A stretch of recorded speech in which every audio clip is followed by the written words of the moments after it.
Welcome back to the Longacres Finance channel. It's time to take a look at my top 10 high-yield dividend stocks that I will be buying in February. Every month I run a screener to find the best high-quality dividend-paying stocks that look the most attractive right now. My top 10 high-yield picks for January finished last month with a total return of 3.69%, beating Vanguard's high-yield ETF, ticker symbol VYM, by 4.22%, and the popular S&P ETF, ticker symbol SPY, by 8.96%. A very strong start to the year for the watchlist. Hopefully this trend will continue throughout the year as well. Let's take a look at what stocks my process is pointing to for February, and then I'll talk more about the overall strategy and past performance. The top 10 high-yield dividend stocks chosen this month are Morgan Stanley, T. Rowe Price Group, Restaurant Brands, Toronto-Dominion Bank, US Bank, the Royal Bank of Canada, Amgen, Best Buy, 3M Company, and Snap-on Incorporated. The average dividend yield for all 10 companies at month-end January was 3.41%. A pretty solid starting dividend yield for this group of quality dividend growers. Dividend yield theory suggests that all 10 companies are potentially undervalued right now, and I am also forecasting a long-term rate of return for each stock of at least 12%. To make it onto this watchlist, a stock must pay at least a 2.75% dividend yield. They must have a payout ratio below 100%, a positive 5-year dividend revenue and earnings per share growth rate. I filter out companies with market caps below $10 billion. And I look for businesses with economic moats and strong management teams. These filters produced a short list of 34 dividend-paying stocks for February. To trim this list to just my top 10 ideas, I first rank all of the stocks on the above metrics and their current valuation. Then I compute a forecasted rate of return for the next 5 years and annualize that return.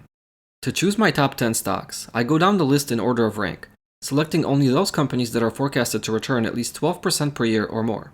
For February, I skipped over 5 higher-ranked stocks to make my selections, because the forecasted rate of return wasn't attractive enough. My return forecast is quite simple. I take the forecasted 5-year earnings per share growth rate, and I add a return to fair value plus the current dividend yield. This is just an approximation, and not a guarantee that any given stock will actually hit this estimate.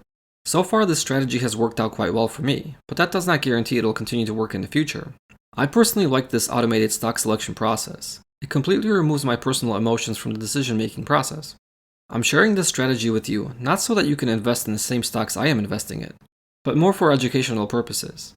By seeing how I structure my investing plan, you can borrow what you like and fit it into a plan that suits your investing style and long-term goals. Even though my process may sound complicated, the main objective is quite simple. I seek to invest in quality companies, and I like to buy shares at attractive prices. I continue to do this month after month and watch my portfolio and dividend income grow.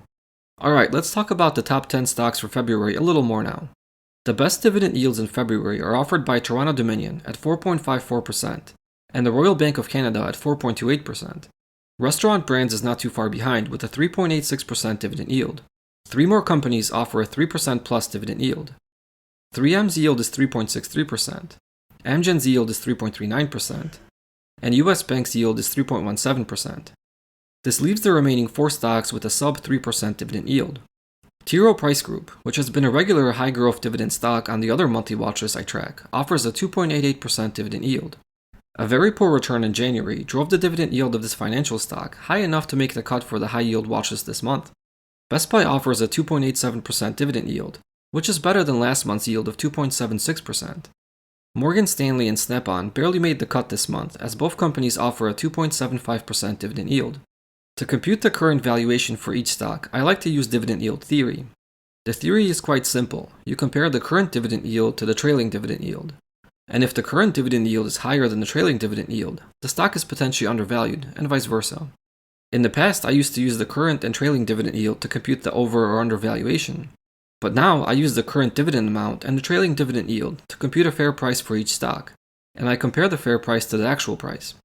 It's a very similar computation that results in about the same valuation as comparing both dividend yields. All 10 stocks this month appear to be potentially undervalued, with Restaurant Brands looking the cheapest at about 35% undervalued, to US Bank that looks the least cheap at about 11% undervalued. This valuation method, like any other valuation method, is just an approximation. Anytime you value a company, you are required to make an assumption. In the case of dividend yield theory, I am assuming that these companies will return to their trailing dividend yields in the future. There's no guarantee this will happen, but the way I look at it is at the very least I am picking up shares of these companies at better than average dividend yields over the past 5 years. Because this valuation method is just an assumption, I don't solely base my investing decision on this metric. I instead look for the best quality companies, and ones that I estimate will offer me my desired 12% annual return in the future. I have invested in potentially overvalued companies in the past, and I will certainly do so in the future, if the expected rate of return makes sense. February will be the 16th month that I am running this watchlist, and the past 15 months have been pretty great. The watchlist has a cumulative return of 52.5%, which is better than VYM and SPY. In fact, this return is 6.77% higher than VYM, and 12.24% higher than SPY. On an annualized basis, the watchlist is returning 40.16%. This is the equivalent annual return I would need to generate to have a 52.5% cumulative return over 15 months, including compounding. As of right now, the 40.16 annualized return is far above my target 12%. But late 2020 and early 2021 were exceptional times for high-quality dividend stocks. I presume the future may not be as rosy, but I have faith in my approach. The 10 chosen stocks for January performed very well last month. The best return came from Viacom CBS that added 10.83%. The second best stock was MT Bank with a gain of 10.29%. Lockheed Martin finished in a close third place with a gain of 9.49%. We also saw a strong return from Philip Morris of 8.26%, and great results from Toronto Dominion and Morgan Stanley of 5.29% and 5.18% respectively. Amgen was the last January pick with a positive return, adding 0.96%. The final three selections all finished the month in the red. Best Buy lost 2.28%, Franklin Resources lost 4.54%, and 3M finished dead last with a loss of 6.54%. It's very hard to only pick winners, but I am very pleased with the collective results for the January watchlist. I have been tracking the long-term annualized rate of return for each individual watchlist since November of 2020.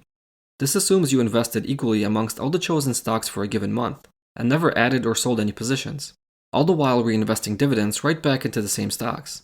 Thus far, every watchlist with the exception of June 2021 has an annualized rate of return above 12%. The June 2021 watchlist is very close with a return of 11.99%. The watchlist also only has 8 months of return history, and since my 12% annual goal is a long-term goal, it wouldn't be fair to judge the results of the watchlist on short-term performance. Thus far, only the first 4 watchlists have at least 12 months of history, and the annualized performance for each is quite high.